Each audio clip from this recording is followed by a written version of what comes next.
जय हिंद दोस्तों, आप सभी का स्वागत है एक्सपोज पॉलिटिक्स मीडिया टीम में। दोस्तों, हर दिन की तरह आज फिर से एक नया टॉपिक के साथ बात करेंगे अपने देश के एक महापुरुष के बारे में। दोस्तों, अगर आपको सफल राजनीति की शुरुआत करना है या आपको ये जानना है कि आपके नेता किस तरह से आपके साथ काम कर रहा है, आपके समाज का किस तरह से भला कर रहा है, तो आपको एक बार अपने महापुरुष के बारे में जान लेना बहुत जरूरी है। आपको अपने महापुरुष के बारे में जानकारी लेना बहुत जरूरी है कि आपके महापुरुष किस तरह से अपने देश की सेवा के लिए काम किए थे, किस तरह से वो अपने देश के लिए अपने आप को समर्पित कर दिए थे। तो दोस्तों, जैसा कि आपके स्क्रीन पर दिख रहा है, राष्ट्रपिता महात्मा गांधी। आज मैं बात करूंगा महात्मा गांधी जी के बारे में। देश के विकास के लिए महात्मा गांधी जी ने अपने जीवन में क्या संघर्ष किए, उनके बारे में, उनकी गाथाओं को जानेंगे, उनके बारे में एक एक चीज को पढ़ेंगे। तो चलिए शुरुआत करते हैं महात्मा गांधी जी के बारे में। दोस्तों, महात्मा गांधी जी का कहना था, जीवन में कभी भी ना बुरा बोलो, ना कभी बुरा सुनना और ना ही कभी बुरा देखना। दोस्तों, अगर आप बुरा देखते हैं या बुरा सुनते हैं तो उससे ज्यादा बुरा तो आप है जो बुराई के साथ आप काम करते हैं, बुराई को आप देख के उसका विरोध नहीं करते। अगर आपके सामने कुछ गलत होता है तो आप उसका विरोध करना चाहिए आपको। और यह हमारे महात्मा गांधी जी का कहना था, हमारे महात्मा गांधी जी का सोच थे। दोस्तों, अहिंसा के पुजारी राष्ट्रपिता महात्मा गांधी जी का जन्म 2 अक्टूबर 1869 ईस्वी को गुजरात के पोरबंदर नामक स्थान पर हुआ था। उनका पूरा नाम मोहनदास करमचंद गांधी था। उसके पिता का नाम करमचंद गांधी था। मोहनदास की माता का नाम पुतलीबाई था, जो करमचंद गांधी जी की चौथी पत्नी थी। महात्मा गांधी जी के पिताजी करमचंद गांधी जी की 4 पत्नियां थी। जो पुतलीबाई थी वो सबसे छोटी थी और चौथे स्थान की पत्नी थी। मोहनदास करमचंद गांधी अपने पिता की चौथी पत्नी की अंतिम संतान थे। महात्मा गांधी को ब्रिटिश शासक के खिलाफ भारतीय राष्ट्रीय आंदोलन का नेता और राष्ट्रपिता माना जाता है। दोस्तों, गांधी जी की मां पुतलीबाई आध्यात्मिक धार्मिक थी।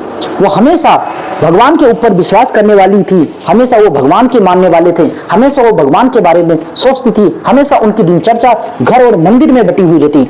दिन में उनका पूजा पाठ और अतिथि की सेवा करने में ही जुटी रहती थी। वो नियमित रूप से उपवास रखती थी और परिवार में किसी बीमार पड़ने पर उनकी सेवा में दिन रात एक कर देती थी। मोहनदास का लालन पालन वैष्णव मत में रमे परिवार में हुआ और उन पर कठिन नीतियों वाले जैन धर्म का गहरा प्रभाव पड़ा, जिसके मुख्य सिद्धांत अहिंसा एवं विश्व की सभी वस्तुओं को निस्वार्थ मानना है।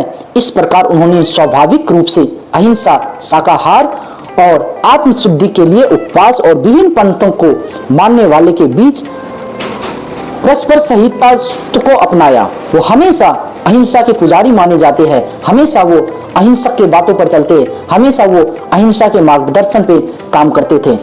दोस्तों, महात्मा गांधी जी का कहना था कि जिस दिन एक महिला रात में सड़कों पर स्वतंत्र रूप से चलने लगेगी, उस दिन आप कह सकते हैं कि भारत ने स्वतंत्रता हासिल कर ली।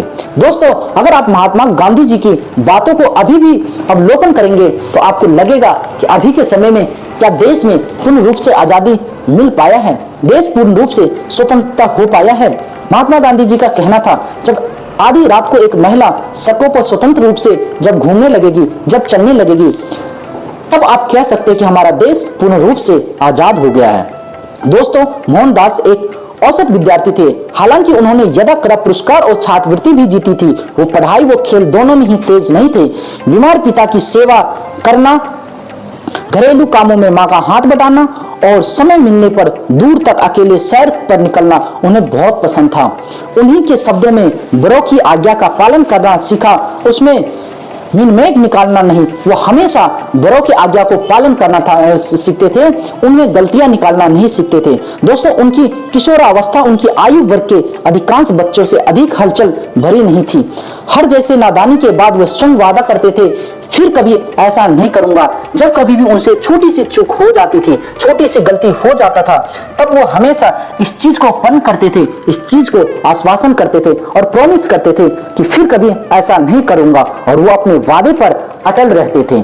उन्होंने सच्चाई और बलिदान के प्रतीक प्रहलाद और हरिश्चंद्र जैसे प्रारंभिक हिंदू नायकों को सजीव आदर्श के रूप में अपनाया। वो हमेशा ऐसे लोगों को आदर्श माना जो बलिदान के प्रतीक और सच्चाई के प्रतीक माना जाते थे। गांधी जी जब केवल 13 वर्ष के थे और स्कूल में पढ़ते थे, उसी पोरबंदर के एक व्यापारी की पुत्री कस्तूरबा से उनका विवाह कर दिया गया। दोस्तों, महात्मा गांधी जी का ये कहना था, व्यक्ति अपने विचारों से निर्मित प्राणी है, वो जो सोचता है वही बन जाता है। उनका ये कहना था कि आपकी सोच पे, आपके विचारों पर आप निर्भर करते हैं। आप जिस तरह के विचार रखते हैं, जिस तरह की आप सोच रखते हैं, उस तरह के आप मनुष्य बन जाते हैं, उस तरह की विचारधारा में आप ढल जाते हैं। तो आपकी सोच आपके ऊपर डिपेंड करता है कि आपका सोच किस तरह से है। आप समाज के लिए क्या सोचते हैं, आप बड़ों के लिए क्या सोचते हैं, आप अपने समाज के बारे में क्या सोचते हैं, आप उसी तरह से बनेंगे। 1887 में मोहनदास ने जैसे तैसे मुंबई यूनिवर्सिटी से मैट्रिक की परीक्षा पास की और भावनगर स्थित सामलदास कॉलेज में दाखिल लिया।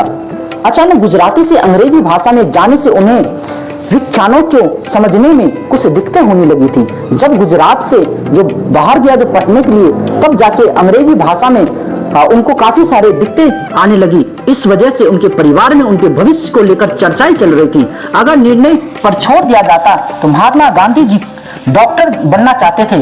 वो चाहते थे कि वो डॉक्टर बने, लेकिन वैष्णव परिवार में चीरफाड़ की इजाजत नहीं थी। साथ ही यह भी स्पष्टता था कि यदि उन्हें गुजरात के किसी राजघराने में उच्च पद प्राप्त करने की पारिवारिक परंपरा निभानी है तो उन्हें बैरिस्टर करना पड़ेगा।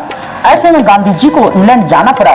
दोस्तों, हमारे गांधी जी का कहना था, उनका एक और पंक्ति है, जो खुद में वो बदलाव लाइए जो आप दुनिया में देखना चाहते हैं। आप दुनिया में देखना चाहते हैं। दोस्तों, आपके अंदर वो बदलाव होनी चाहिए। आप जिस बदलाव की अपेक्षा करते हैं, लोगों से अपेक्षा करते हैं कि लोग इस तरह का होना चाहिए, वो अपेक्षा आपके अंदर होना चाहिए। और ये सोच हमारे बापू महात्मा गांधी जी के थे और वो कहते थे, खुद में ऐसा बदलाव लाइए जो आप दुनिया में देखना चाहते हैं। दोस्तों, यूं ही गांधी जी का मन उनके सामलदास कॉलेज में कुछ खास नहीं लग रहा था, इसलिए उन्होंने इस प्रस्ताव को सहज ही स्वीकार कर लिया।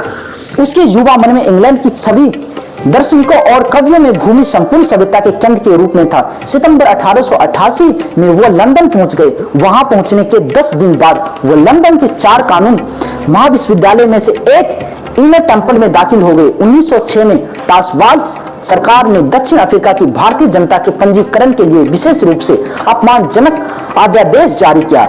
भारतीयों ने सितंबर 1906 में जोहान्सबर्ग में गांधी के नेतृत्व में एक विरोध जनसभा का आयोजन किया और इस अध्यादेश के उल्लंघन तथा इसके परिणाम स्वरूप दंड भुगतने की शपथ ली।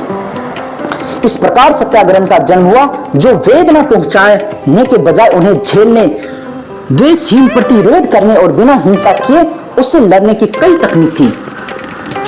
दोस्तों, हमारे महात्मा गांधी जी का कहना था, आजादी का कोई अर्थ नहीं है यदि उसमें गलतियां करने की आजादी शामिल ना हो। दोस्तों, हम तब तक आजाद नहीं हैं जब तक आपको गलतियां करने की आजादी नहीं मिली। लेकिन इसका मतलब यह नहीं कि आप बार बार गलतियां करें, बार बार आप गलतियां पर गलतियां करें। नहीं, गलतियां करने की आपको आजादी, स्वतंत्र आजादी मिलनी चाहिए अगर आप आजाद देश में रह रहे हैं तो। इसके बाद दक्षिण अफ्रीका में 7 वर्ष से अधिक समय तक कांग्रेस संघर्ष चला। इसमें उतार चढ़ाव आते रहे, लेकिन गांधी के नेतृत्व में भारतीय अल्पसंख्यकों के छोटे से समुदाय ने अपने शक्तिशाली प्रतिपक्षों के खिलाफ संघर्ष जारी रखा। सैकड़ों भारतीयों ने अपने स्वाभिमान को चोट पहुंचाने वाले इस कानून को सामने झुकने के बजाय अपनी आजीविका तथा स्वतंत्र के बलि चढ़ाना ज्यादा पसंद करते हैं। गांधी जी जब भारत लौट आए सन 1914 में, जब गांधी जी पढ़ाई करके इंग्लैंड से और भारत आए, तब गांधी जी को देशवासियों ने उनका भव्य स्वागत किया और उन्हें महात्मा पुकारने लगे थे। उन्होंने अगले 4 वर्ष भारतीय स्थिति का अध्ययन किया, क्योंकि महात्मा गांधी जी भारत में बहुत कम समय रहे और उस टाइम उनका किशोरावस्था चल रहा था। जब वो पढ़ाई करके वापस स्वदेश लौटे, भारत लौटे, तब उन्होंने 4 वर्ष भारतीय की स्थिति का अध्ययन करने तथा उन लोगों को तैयार करने में बिताए जो सत्याग्रह के द्वारा भारत के प्रचलित सामाजिक व राजनीतिक बुराइयों को हटाने में उसका साथ दे सके। दोस्तों, महात्मा गांधी जी का कहना था, ऐसे जियो जैसे आपको कल मरना है और आपको हमेशा जीवित रहना है, और ऐसे सीखो जैसे आपको हमेशा जीवित रहना है। दोस्तों, ये हमारे महात्मा गांधी जी के उच्च कोटि के विचार थे। फरवरी 1919 में अंग्रेजों के बनाए रॉलेट एक्ट कानून पर उसके तहत किसी भी व्यक्ति को बिना मुकदमा चलाए हुए जेल में भेजने का प्रस्ताव था। उन्होंने अंग्रेजों का विरोध किया और इस कानून का भी विरोध किया। फिर गांधी ने सत्याग्रह आंदोलन की घोषणा कर दी। इनके परिणाम फलस्वरूप एक ऐसा राजनीतिक भूचाल आया जिसने 1919 के बसंत में समुच्चे उपमहाद्वीप को झकझोर दिया। ऐसा उसने भूचाल लाया जो सत्याग्रह आंदोलन का ऐलान करके वो मानो कि एक भूचाल ला दिया राजनीतिक में। इस सफलता से प्रेरणा लेकर महात्मा गांधी ने भारतीय स्वतंत्रता के लिए किए जाने वाले अन्य अभियानों में सत्याग्रह और अहिंसा के विरोध जारी रखे, जैसे कि असहयोग आंदोलन, नागरिक अवज्ञा आंदोलन, दांडी यात्रा तथा भारत छोड़ो आंदोलन। गांधी जी के इन सारे प्रयासों से भारत को 15 अगस्त 1947 को आजादी मिल गई। भारत आजाद हो गया। मोहनदास करमचंद गांधी भारत एवं भारतीय स्वतंत्रता आंदोलन के एक प्रमुख राजनीतिक और सामाजिक प्रगति के प्राप्ति हेतु अपने अहिंसक विरोध के सिद्धांत के लिए उन्हें अंतर्राष्ट्रीय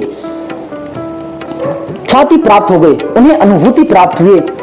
दोस्तों, हमारे महात्मा गांधी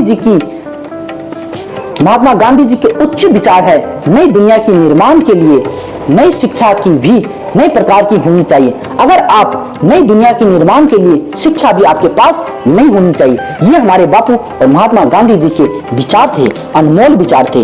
दोस्तों, महात्मा गांधी के पूर्व भी शांति और अहिंसा के बारे में लोग जानते थे। ऐसा नहीं है कि महात्मा गांधी जी शांति के प्रतीक थे, परंतु उन्होंने जिस प्रकार सत्याग्रह, शांति व अहिंसा के रास्तों पर चलते हुए अंग्रेजों को भारत छोड़ने पर मजबूर कर दिया, उनका कोई दूसरा उदाहरण विश्व इतिहास में देखने को नहीं मिला। तभी तो संयुक्त संघ ने भी वर्ष 2007 से गांधी जयंती को विश्व अहिंसा दिवस के रूप में मनाए जाने की घोषणा किया था। गांधी जी के बारे में प्रख्यात वैज्ञानिक आइंस्टीन ने कहा था कि 1000 साल बाद आने वाली नस्लें इस बात पर मुश्किल से विश्वास करेगी कि हार्मोन्स के बिना कोई व्यक्ति, इंसान भी धरती पर आया था। विश्व अटल पर महात्मा गांधी सिर्फ एक नाम ही नहीं, अपूर्ति, शांति और अहिंसा के प्रतीक है। ऐसे में महान व्यक्तित्व के धनी महात्मा गांधी को 30 जनवरी 1948 को नई दिल्ली के बिरला भवन में नाथूराम गोडसे द्वारा गोली मारकर हत्या कर दी थी। दोस्तों, हमारे महात्मा गांधी राष्ट्रपिता को कौन नहीं जानता है। उनकी जीवनी को आप सबको अपने दिल में, अपने स्वभाव में उतारने की आवश्यकता है। कुछ लोग तो अब के समय में महात्मा गांधी को फॉलो करेंगे। जो व्यक्ति महात्मा गांधी को मानते हैं, हम सब महात्मा गांधी को राष्ट्रपिता मानते हैं, लेकिन कोई गर्म दल के नेता होते, महात्मा गांधी जी नरम दल के नेता थे। वो हमेशा अहिंसक के रास्ते पर चलते थे, कभी भी हिंसा का साथ नहीं दिया, कभी भी वो इस बात को नहीं किया जिससे आपके जो हमारे देश में अहिंसा का माहौल खड़ा हो। वो नहीं सोचता कि हमारे देश के एक भी व्यक्ति उस युद्ध में, उस अहिंसा में मारा जाए और उसका पाप हमें ना लग जाए। महात्मा गांधी जी अहिंसा के धनी व्यक्ति थे। वो हमेशा इस बात को मानते थे कि अहिंसा से देश को लोगों को जीता जा सकता है, आजादी मिल सकती थी। हमेशा अहिंसा के मार्ग पर चलते थे। दोस्तों, महात्मा गांधी जी की जीवनी के बारे में आप सब क्या सोचते हैं, अपना राय कमेंट बॉक्स में जरूर दीजिएगा। और ये हमारे देश के महान पुरुष है जिसके बारे में आपको जानना जरूरी है। दोस्तों, अगर हम महात्मा गांधी जी को अभी के राजनीति किसी भी राजनेता से तुलना करें तो शायद से जिस तरह से महात्मा गांधी जी का उच्च विचार थे, जिस तरह से महात्मा गांधी जी का सोच है, आज के समय में ऐसा नेता कहां देखने को मिलता है जो हर एक भारतीय के, हर एक देश के उन लोगों का फिक्र करते हैं जो वो भारतीय है, जो गरीब है, हमेशा सबके हित के बारे में सोचते थे। लेकिन आज के समय में जो नेता लोग हैं, जो लोग हैं, वो हमेशा अपने बारे में सोचते हैं। तो मैं आप सबसे विनती करूंगा कि अच्छे नेता का चुनाव करिए और अच्छे नेता को वोट करिए और अच्छे नेता की साथ दीजिए। गलत नेता हमेशा समाज के लिए खतरा होता है और उस खतरा को आप सभी को हटाने की जरूरत है। और आप सब क्या सोचते हैं, अपना राय कमेंट बॉक्स में जरूर दीजिएगा। तब तक के लिए जय हिंद, जय भारत और मिलते हैं एक नई वीडियो के साथ। जय हिंद दोस्तों।